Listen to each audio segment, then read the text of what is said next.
Donald Trump Gaza میں جنگ بندی کرانے جا رہے ہیں، سیز فائر کرانے جا رہے ہیں، اس پر بات کریں گے۔ اس کے علاوہ جو حادثہ سوات میں پنجاب کے لوگوں کے ساتھ پیش آیا، جو سیاح گھومنے گئے تھے پنجاب سے، ان کے ساتھ جو حادثہ پیش آیا اس پر بات کریں گے۔ اور ناظرین، پی ٹی آئی کی کیا حکمت عملی ہے اس پر بھی بات کریں گے کہ نشستیں چھن جانے کے بعد اب آئندہ ان کا کیا پروگرام ہے، یہ سب ہم آپ کے سامنے رکھتے ہیں۔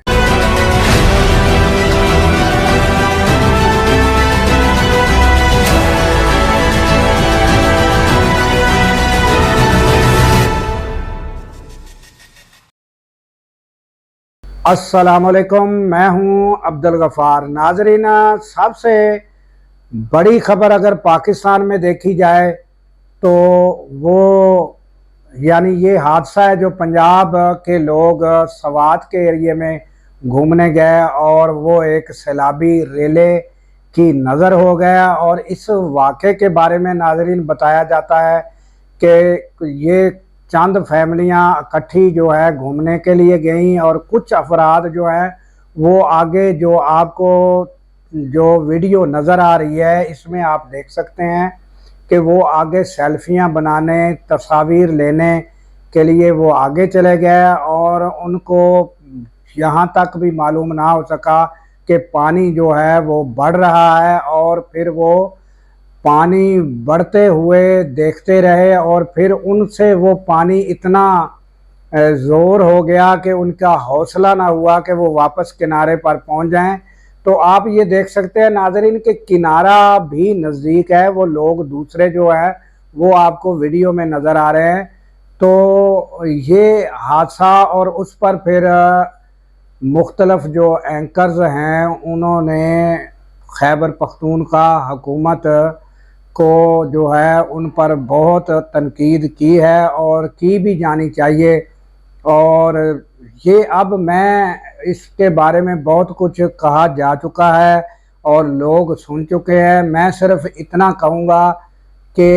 یہ جو شہادتیں ہو چکی ہیں، لوگوں کو بھی چاہیے کہ وہ اتنا سیلفیوں کے ویڈیو کے شوق میں خطرناک جگہوں پر نہ جائے۔ ویڈیو اور یہ جو سیلفیاں لینا وہ اتنا جو ہے وہ ضروری نہیں جتنی کہ آپ کی جانیں قیمتی ہیں۔ تو اس کے علاوہ جو قومیں ہوتی ہیں ناظرین، جو انسان ہوتے ہیں اور قومیں ہوتی ہیں، وہ حادثات سے سیکھتی ہے ناظرین۔ تو حکومت خیبر پختونخوا کی بہت سی غلطیاں اس موقع پر ہوئی ہوں گی،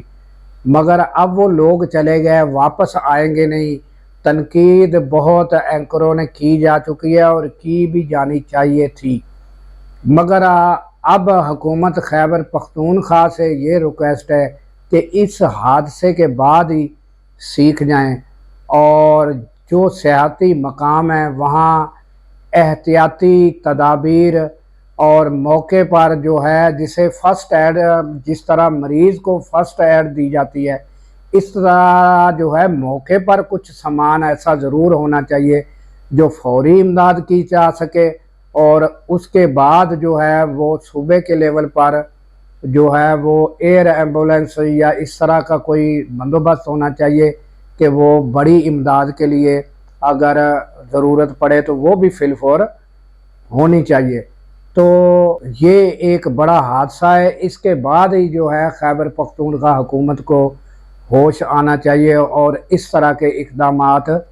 ضرور کرنے چاہیے کہ آئندہ کسی بھی بڑے حادثے سے بچ سکے۔ تو اس کے بعد ناظرین اب آتے ہیں کہ ڈونلڈ ٹرمپ جو ہیں وہ غزہ کی طرف ان کی توجہ مبذول ہو گئی ہے، اور وہ جنگ بندی کرانے جا رہے ہیں، اور جنگ بندی ہونی چاہیے، کرانی چاہیے، اور جتنی جلدی ہو سکے وہ کرانی چاہیے۔ مگر ناظرین، جب کہتے ہیں کہ اگر جو ہے مسائل کا حل تلاش نہ کیا جائے تو مسائل وہ حل نہیں ہوتے،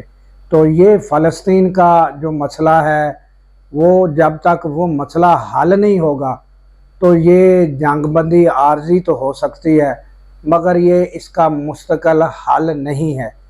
تو ڈونلڈ ٹرمپ جو ہیں وہ یہ اس کا مستقل حل کر بھی نہیں سکتے، کیونکہ یہ وہی ڈونلڈ ٹرمپ ہے جنہوں نے آج تک غزہ میں جو بھی ظلم و بربریت ہوئی اور اسرائیل نے کی تو انہوں نے کبھی مذمت نہیں کی بلکہ ان کی سپورٹ کی ہے، اور جو جتنے بھی مظالم کیے گئے اور ان کو امداد نہیں پہنچتی رہی، تو اس کے علاوہ ناظرین اقوام متحدہ میں جب بھی کوئی قرارداد پیش کی گئی تو اس کو ویٹو کرنے والا بھی امریکہ اور یہ ڈونلڈ ٹرمپ ہے۔ تو لہٰذا جلد یہ امید کی جائے کہ جنگ بندی ہو جائے تو انہیں کوئی وہاں ریلیف مل جائے، نہیں تو پوری دنیا کے مسلم امہ کیا اقوام متحدہ کو لے لیں تو یہ کوئی بھی کامیاب نہیں ہو سکا کہ یہ ظلم و بربریت کو ختم کرایا جائے۔ تو یہ امید کی جا سکتی ہے کہ جلد کوئی ان کے لیے آسانیاں ہوں، تو ہم اور آپ سب غزہ کے لوگوں کے لیے دعا گو ہیں۔ اس کے علاوہ ناظرین اب آ جاتے ہیں ہم پی ٹی آئی کے معاملات کو دیکھ لیتے ہیں کہ جو فیصلہ آیا وہ سب کو پتہ ہے کہ نشستیں جو مخصوص تھیں وہ فیصلہ جو ہے وہ پی ٹی آئی کے خلاف آیا۔ وہ حکومتی جو لوگ ہیں جو حکومت میں بیٹھے ہیں ان کو یہ نشستیں مل گئی ہیں، اور اب ان کی جو پاور ہے اور اب جو ہے وہ ان کو اکثریت جو ہے وہ ایوانوں میں جو ہے وہ ڈبل مینڈیٹ جو ہے وہ مل جائے گا، اور وہ مزید خیبر پختونخوا میں بھی وہ مضبوط ہوں گی حکومتی لوگ، اور پنجاب میں بھی اور سندھ میں بھی۔ تو یہ صورتحال ہے ناظرین، اور اس پر اب بات یہ کر لیتے ہیں کہ اب پی ٹی آئی کیا کر رہی ہے، پی ٹی آئی کی کیا حکمت عملی ہے۔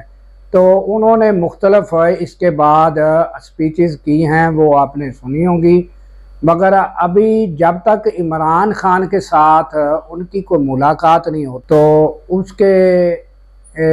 بغیر جو ہے وہ یہ مذمتی باتیں اور مذمتی جو وہ حکومت کے بارے میں اور جو فیصلہ آیا اس کے بارے میں تو وہ پریس کانفرنس کر رہے ہیں، کرتے رہیں گے، مگر کوئی آئندہ کا لائحہ عمل جب تک عمران خان سے ملاقات نہیں ہوتی تو وہ سامنے نہیں آ سکتا۔ تو حال ہی میں یہ فیصلے کے بارے میں جو سلیمان اکرم راجہ سے جب یہ سوال کیا گیا کہ کیا آپ کے لیے اب مشکلات بڑھنے جا رہی ہیں تو یہ جو فیصلہ آنے کے بعد، تو انہوں نے کیا کہا یہ آپ خود سن لیں۔ دیکھیں کوئی بہت فرق نہیں پڑتا، یہ فیصلہ نہیں بھی تھا تو دھونس اور اغواکاری کے ذریعے تو نتائج حاصل ہو ہی رہے تھے نا، 26ویں ترمیم بھی ہو گئی تھی۔ اگر یہ فیصلہ اس کے برعکس بھی آتا، ہمیں مل بھی جاتی مخصوص نشستیں، اور اگر نظام بضد ہوتا کہ 27ویں ترمیم کرنی ہے تو نظام نے کر لینی تھی، نظام نے پھر وہی کچھ کرنا تھا جو 26ویں ترمیم سے پہلے ہوا اور ہو جانا تھا۔ اس لیے اگر ہم اس کو اس تناظر میں، بڑے تناظر میں دیکھیں تو میں سمجھتا ہوں جو تاریخ رات ہم پر مسلط ہے اس میں شاید تاریکی تھوڑی سی بڑھ گئی ہے، لیکن رات پہلے بھی تاریک تھی اور اب بھی تاریک۔ تو یہ آپ نے ناظرین سنا کہ سلیمان اکرم راجہ نے کہا کہ پہلے بھی تو جو حکومت میں بیٹھے لوگوں نے جو ترامیم کرانی تھی تو ہمارے بغیر ہی کرا لی گئی تھی، تو پہلے کون سا کوئی ہم ان کے لیے کوئی اتنی رکاوٹ یا اتنے مسئلے تھے، تو اب بھی حکومت جو ہے وہ جو چاہے گی من مانی اپنی کر سکتی ہے۔ تو یہ آپ نے ان کی گفتگو سنی۔ تو اس کے علاوہ ناظرین جو شمالی وزیرستان ہے، جنوبی وزیرستان ہے، اس میں ناظرین جو ہے وہ ایک دہشت گردی کا واقعہ پیش آیا جس میں 8 لوگ شہید ہوئے ہیں، اور اس کے علاوہ جو ہے وہ ناظرین تقریباً 12-14 لوگ جو ہے وہ زخمی ہوئے ہیں۔ تو یہ دہشت گردی کا واقعہ، اس میں کچھ سیکورٹی اہلکار بھی جو ہیں وہ شہید ہوئے ہیں۔ تو یہ دہشت گردی کا واقعہ ہے، اور جس میں علی امین گنڈا پور نے بھی اس کی بہت مذمت کی ہے، اور اس کے علاوہ جو شہداء ہیں ان کے ساتھ تعزیت کا اظہار تعزیت کیا ہے۔ تو ناظرین، اس کے ساتھ ہی ہمیں دیجیے اجازت کہ اللہ تعالیٰ پاکستان کی خیر فرمائے، پاکستان کی سرحدوں کی خیر فرمائے، اور سرحدوں پر مامور ہمارے جوانوں کو اللہ تعالیٰ شاد و آباد رکھے، کیونکہ ناظرین جب ہم راتوں کو سو رہے ہوتے ہیں وہ سرحدوں پر جاگ رہے ہوتے ہیں۔ اللہ حافظ۔